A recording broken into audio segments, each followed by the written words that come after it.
PA206 to Phnom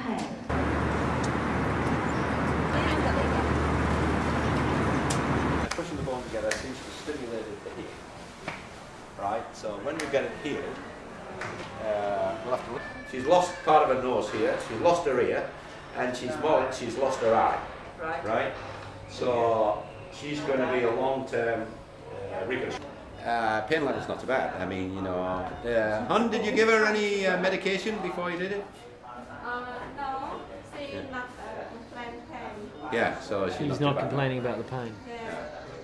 And we've had the tumour removed. We're taking a bit of his skull here. That's his brain there, just under there. Yeah. And we reconstructed his face so that he looks pretty reasonable. Yep. He's got a couple of little places where pus is coming out because the little plates holding everything together is probably a little bit infected.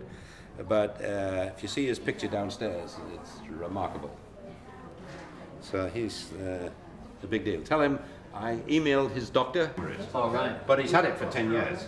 So we're not going to get terribly upset about it, right? Yep. It can't be that bad. Yep. Oh,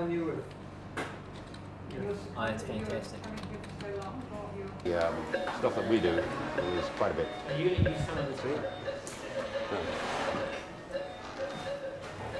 How much you need to take off. Now, here's the talus coming up, and we've got to take this talus, the talus foot. Now, he's got in his buttock, where he has these big abscesses, and we can show. Now, it comes around the side, there's a big artery right there.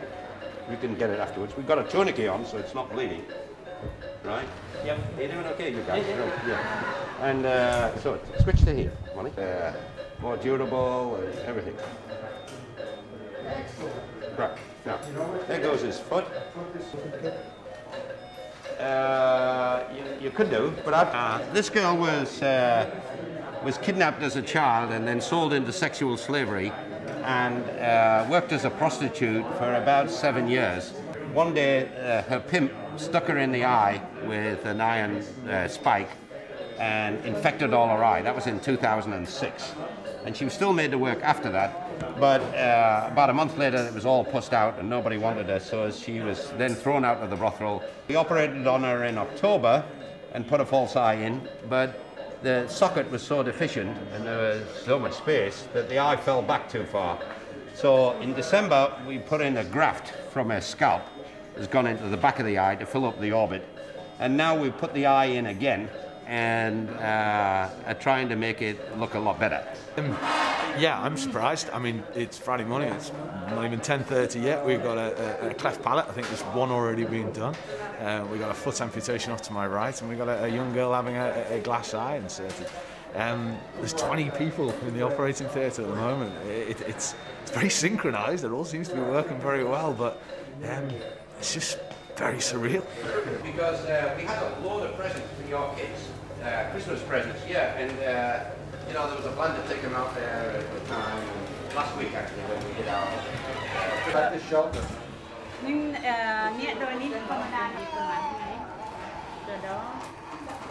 That's the other thing that gets you here, is that you come in and see the most sort of simple things they're using, and using it again. And you know, they don't have all the gear here clearly, and then people leave here and they've been pretty much fixed. It's pretty heartening stuff, isn't it? The numbers won't be as impressive. That loss will be magnified.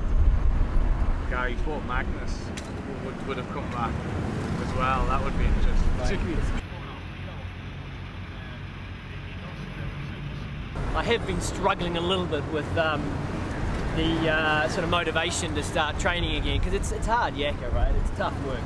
And coming here again, and you see these kids and the pain and everything they go through and the squalor, and you realise, you know what, hey, 2.5 months, 3 months of training, it's a small price to pay.